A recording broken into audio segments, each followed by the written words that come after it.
you believe in Allah, then you should expect guidance to come down from your Rabb, from your Lord, who is giving you everything. So guidance is part of the tremendous blessing from Allah subhanahu wa ta'ala.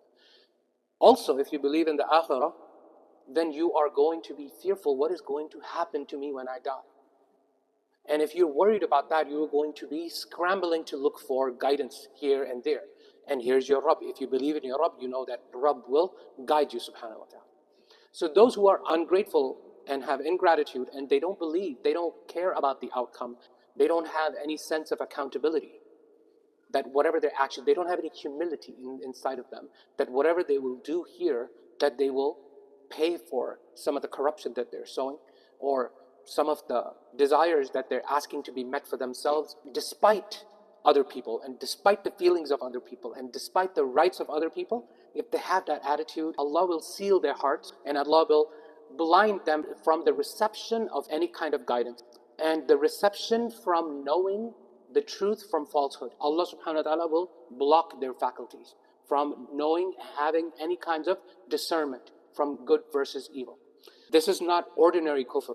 This is constant kufr, and constant disregard for a sense of accountability, and constant disregard from any kind of guidance external to their minds. If they can't think of it themselves, and if there's no personal benefit, they're going to disregard them. With that summary of what the previous conclusion was, Allah subhanahu wa ta'ala is now describing some of the attributes of the hypocrites. And the topic of hypocrisy is huge in the Quran, because Rasulullah sallallahu alaihi wasallam, as we discussed last time, is going to, now he's in Medina, he's going to encounter hypocrisy left, right, and center.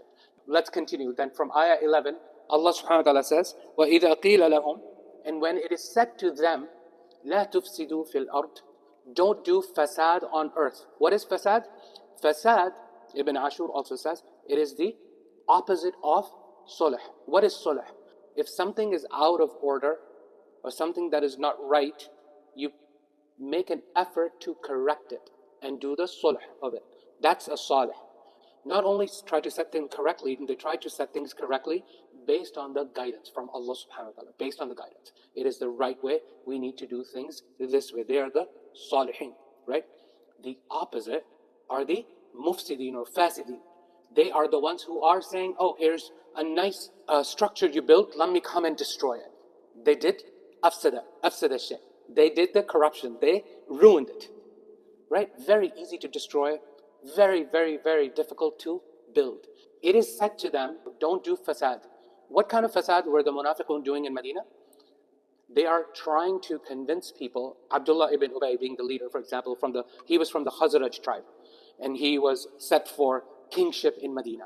So he's losing his way. Now he can't really beat. Islam is growing. Everybody, all of the people of Medina are now converting to Islam and following Rasulullah sallallahu alaihi wasallam.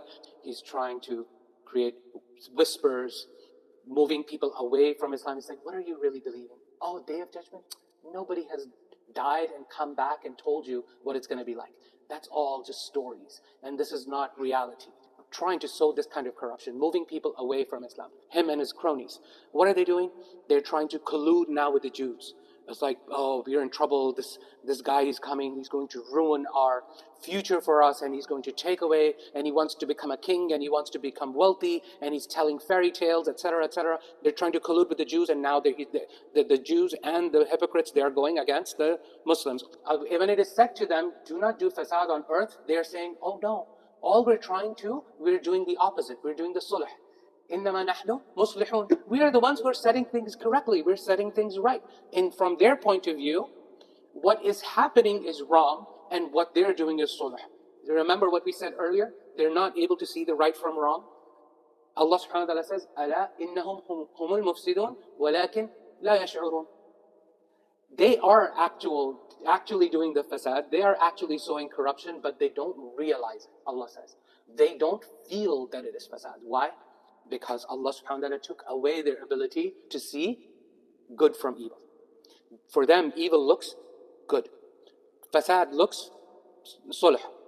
It's the opposite. They're not able to see and recognize it. When we are reading these ayat, don't think of other people. Think of yourself first. Am I one of them? Am I not able to see the right from wrong? May Allah subhanahu wa ta'ala grant us all this ability and discernment to see right from wrong. Allah subhanahu wa ta'ala says, وَإِذَا قِيلَ لَهُمْ آمِنُوا كَمَا آمَنَ النَّاسِ. When it is said to them, believe like other people believe, قَالُوا أَنُؤْمِنُ كَمَا آمَنَ السُّفَهَاءُ. Should we believe like these foolish people are believing? They used to call the Muslims foolish people. Why? For example, they are like, oh, they live in a fantasy world. They want to give all their money for the sake of Allah. They want to sacrifice for the sake of Allah. They are bowing their head to this imaginary God. They want the akhirah, which nobody has seen. They are foolish. Do you want us to believe like these foolish people believe? Who are just sacrificing everything that they have for the sake of what they don't even know exists? That is the corruption that they're showing. So Allah subhanahu wa ta'ala says, أَلَا إِنَّهُمْ هُمُ السُّفَهَاءُ وَلَكِنْ لَا يَعْلَمُ. Allah subhanahu wa ta'ala took away their ability to know that it is themselves that they're being foolish, because they're not worried about what is going to happen to them after they die. No. One is feeling, one is knowledge. So they don't even feel, like the gut feeling. Allah subhanahu wa ta'ala blocked that. Then the actual knowledge, when you put evidence in front of them, they have no knowledge. They think that that doesn't exist, that knowledge is false. So Allah subhanahu wa ta'ala blocked their ability to feel and blocked their ability to know. Both. They are in the lowest levels of Jahannam. Meaning they are even worse than the other kinds of disbelievers. They are worse. Why? Because not only they're disbelieving, they're spreading disbelief. And they're not only spreading disbelief and ingratitude, they are doing all kinds of evil, and Allah has blocked them from receiving any kinds of insight and enlightenment. Now they're blocked. Now they're pure evil. And they are telling other people, no, we are actually good. They're not even outright in front of their face denying them or ridiculing them. They're stabbing them in the back. This is worse than kufr. وَإِذَا لَقُوا الَّذِينَ آمَنُوا قَالُوا آمَنَّا. So this is the deception that they're doing. That this is the true hypocrisy. When they meet privately with the believers, they say, oh, we're with you. We're believers. We believe in Rasulullah sallallahu alaihi wasallam. We swear that he is the messenger of Allah. They're swearing. They don't need to swear. When you believe, you just believe, right? Show that in your action. Show the belief in your action. What are the first 5 ayat of the Quran in Surah al-Baqarah? Belief, and then there's action. وَيُقِيمُونَ الصَّلَاةَ وَمِمَّا رَزَقْنَاهُمْ يُنْفِقُونَ. Show it in your action. Show the belief in your action. So they're just claiming to believe. وَإِذَا خَلَوْا إِلَى شَيَاطِينِهِمْ. When they meet privately with their shayateen. Allah subhanahu wa ta'ala calls the other leaders and co-conspirators of Abdullah ibn Ubay as shayateen.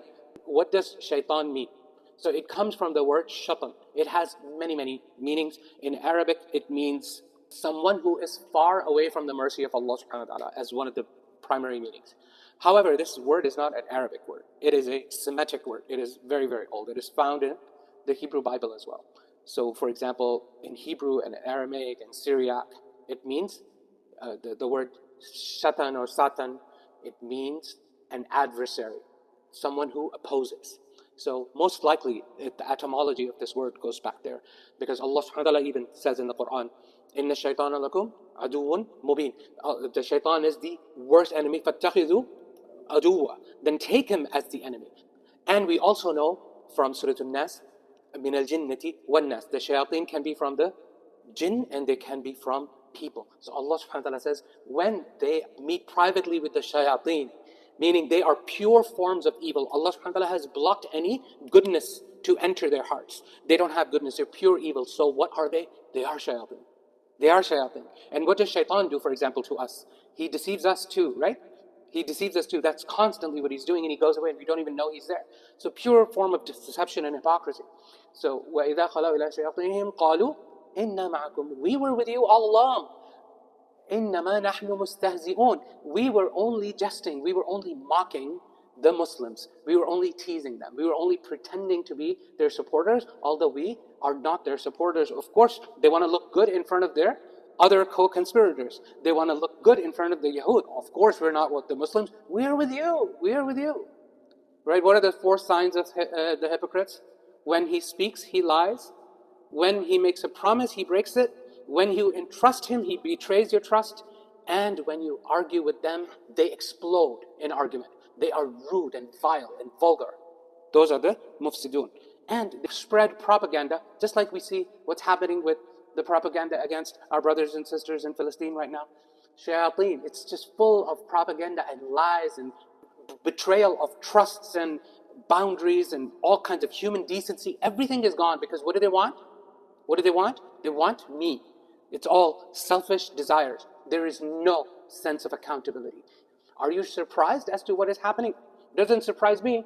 Allah subhanahu wa ta'ala explains right there on the second page of Surah Al-Baqarah, they will never realize they're blocked from the mercy of Allah subhanahu wa ta'ala. Allahu yastahzi'u bihim. Allah will mock them. How? Scholars explain, and the Quran explains, on the day of judgment, they will come and the believers, they will have light and they'll be able to see through the darknesses of the day of judgment, and they're going to be protected, and they will have no light, and angels will block them from access toward the good. Angels will block them. So Allah subhanahu wa ta'ala will mock them on the day of judgment. That's a whole another topic. فِي طُغْيَانِهِمْ يَعْمَهُونَ.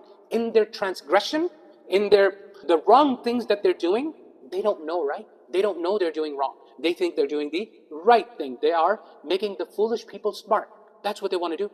The foolish people who are the believers, they want to make them smart. So Allah subhanahu wa ta'ala says, in their tughyan, in their transgression, breaking all bounds, ya'mahun, they are blindly walking. They're ama, they're blind. They can't see right from wrong. These are the people who purchased misguidance despite the guidance that they're receiving. Because they want misguidance, they don't know that it's misguidance. They think their misguidance is guidance. فَمَا رَبِحَتْ تِجَارَتُهُمْ. And their tijara, this trade, because they purchased misguidance for guidance, Allah subhanahu wa ta'ala says, this trade of theirs, it is not going to give them any ribah, any benefit. They're not going to get any return on their investment. All of the hard work that they're doing in this dunya to earn power and money, all of their hard work is not going to be of any benefit. وَمَا كَانُوا مُهْتَدِينَ. And they are not from those who are guided. And they were never guided because Allah had blocked them, and they don't know. They don't know.